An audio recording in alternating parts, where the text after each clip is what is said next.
Well, actually, when I was growing up here in Lindsay, I never thought I was going to be a politician. I thought I would do many other things. But my life experiences and my advocacy work really brought me here. So I've done a lot of work in domestic violence sector, but also helping people with issues in family court. And I've just noticed that we need a lot of help here. We're protesting things every day, health care, education. We need somebody as passionate at the table in legislature as they are in the streets. So I think that I'm that right person for HKLV. And what do you think qualifies you for the position? Well, I'm actually a voter. I have a legal background, but also I've worked in the riding. I've lived here. I grew up here, and I've really seen how the effects of the current legislation has impacted the people here, and I think we need to change. What are the main issues for this riding as you see them in the city of Kawartha Lakes, or in the riding? Climate change, climate crisis is one of the number one issues. Affordability, healthcare, absolutely, and infrastructure. We have a lot of people who are having trouble getting around in the city of Kawartha Lakes. We have transit issues, and that also extends to Haliburton and Brock as well. And what would you do about these issues? Well, healthcare, number one is pharmacare. Universal pharmacare is so important. Having people being able to get their medications from their pharmacist for free will really help people, and it will save $4.2 billion in the Canadian economy in taxation. So that's a great boost, and about $500 per family for people that don't have extra health concerns. Universal dental will save about $1,500 a year, which is amazing for families. And then adding vision and hearing care as well will really help. But our senior population as well needs all of those things and improved pensions.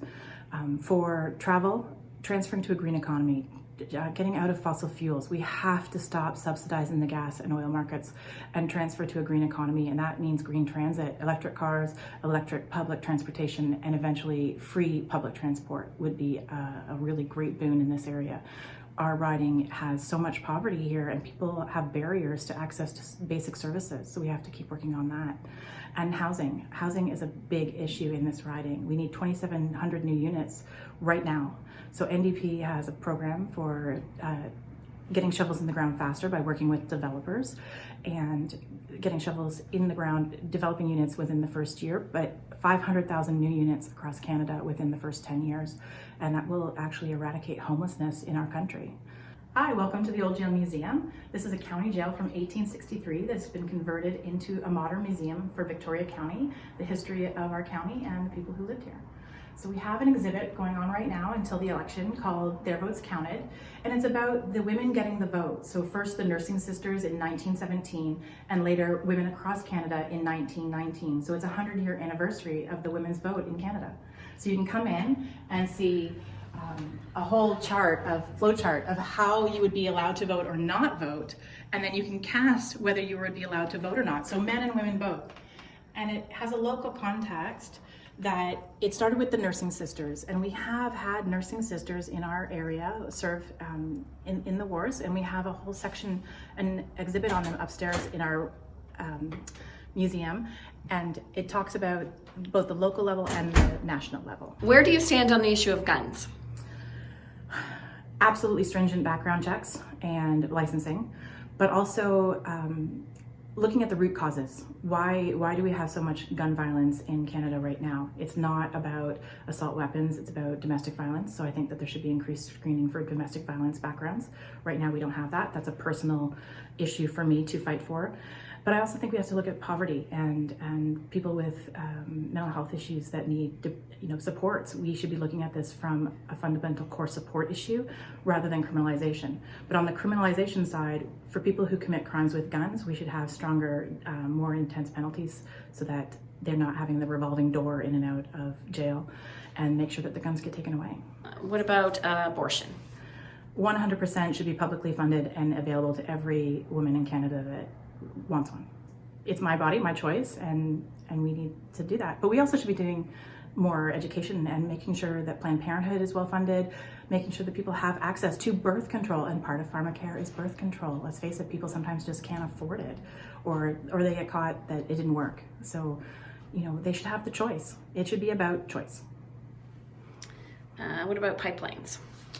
You will not see an NDP pipeline ever.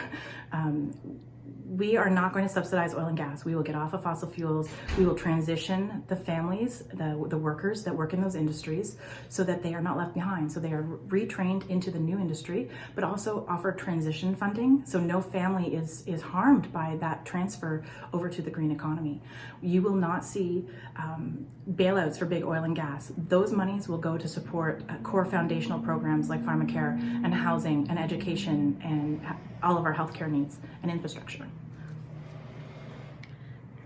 We need jobs in the city, and you've already talked a little bit about that. But how would you bring more jobs here? I believe that one of the things we need to look at is our housing. If we want to attract new, bigger corporations to this city, we have to have a place for workers to live here, to move here, and grow the city. And that's by working with municipalities. Federal funding can come straight to municipalities. You can cut out that kind of middleman going through the province, and we could look at infrastructure. But municipalities really know what they need on the ground, so we have to listen to them about how they want their cities to grow. But I believe that looking at our housing issues will really help this. It's not reasonable to believe that new high-skilled trade companies, if they come to our city, will have the workers available to them that already live here. So it will actually bring people to the city, but if they have nowhere to live, it will be an impediment. So we need to work on that. And tell me a little bit about what you like to do in your spare time. Well, I volunteer full-time at the Old Jail Museum, so you can see me there quite a lot. I am a knitter. I love to knit. I'm all up in wool, and I love farming, so I am very much attracted to the agriculture industry. And the regular things I guess that people do about my kids, my grandkids, and my family. Okay, I think that's it. Anything else you want to say? Anything else you want us to know about you or what you stand for? NDP is going to ban single-use plastics. This is part of our climate plan. And that is why you will not see an orange NDP sign in this riding. I deliberately chose not to buy Coroplast signs because if we're going to ban plastics, I'm not going to throw it all over your lawn. So you can call us for a hand card sign that can be put in your window, but you will not see Coroplast in this riding. And I think that as a government official, I should lead by example. I shouldn't just tell you what to do. I should show you how I'm doing it first.